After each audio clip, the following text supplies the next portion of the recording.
സംസ്ഥാനത്ത് അതിശക്തമായ മഴയ്ക്ക് സാധ്യതയുണ്ടെന്നാണ് മുന്നറിയിപ്പ്. 3 ജില്ലകളിൽ ഓറഞ്ച് അലർട്ട് പ്രഖ്യാപിച്ചിട്ടുണ്ട്. കോഴിക്കോട്, കണ്ണൂർ, കാസർഗോഡ് ജില്ലകളിലാണ് ഓറഞ്ച് അലർട്ട്. ഉമേഷ് ബാലകൃഷ്ണൻ തിരുവനന്തപുരത്ത് നിന്ന് ചേരുന്നു. Umesh, good evening. എന്തൊക്കെയാണ് കാലാവസ്ഥാ മുന്നറിയിപ്പുകൾ? Good evening. എന്തായാലും രാത്രി പ്രത്യേക ശ്രദ്ധ വേണം എന്നുള്ളതാണ് കാലാവസ്ഥാ മുന്നറിയിപ്പിൽ നിന്ന് മനസ്സിലാക്കാൻ കഴിയുന്നത്. പ്രത്യേകിച്ച് കോഴിക്കോട്, കണ്ണൂർ, കാസർഗോഡ് ജില്ലകളിൽ ഈ 3 ജില്ലകളിലും ഇന്ന് ഓറഞ്ച് അലേർട്ടാണ്. ഈ 3 ജില്ലകളിലും 204 മില്ലിമീറ്റർ മഴ വരെ 24 മണിക്കൂറിൽ ലഭിക്കാൻ സാധ്യതയുണ്ട്.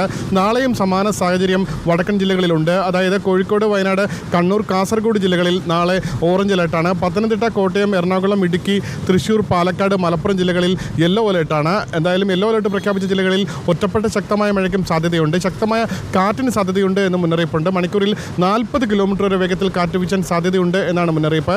കർണാടക, ലക്ഷദ്വീപ് തീരങ്ങളിലേക്ക് മത്സ്യബന്ധനം പാടില്ല എന്നുള്ള മുന്നറിയിപ്പ് നൽകിയിട്ടുണ്ട്. നിലവിൽ ബംഗാൾ ഉൾക്കടലിൽ ന്യൂനമർദ്ദമുണ്ട്. ഒപ്പം അറബിക്കടലിൽ ന്യൂനമർദ്ദ പാത്തി നിലനിൽക്കുന്നുണ്ട്. ഇവ രണ്ടും തന്നെയാണ് കേരളത്തിലെ മഴയ്ക്ക് കൂടുതൽ ശക്തി പകരുന്നത്. അതുകൊണ്ട് തന്നെ ഈ രാത്രിയും നാളെയുമെല്ലാം കൂടുതൽ കരുതലോടെ വടക്കൻ ജില്ലയിൽ മുന്നോട്ട് പോകേണ്ടതുണ്ട്. Sujaya. Okay, thank you, Umesh, for the climate update.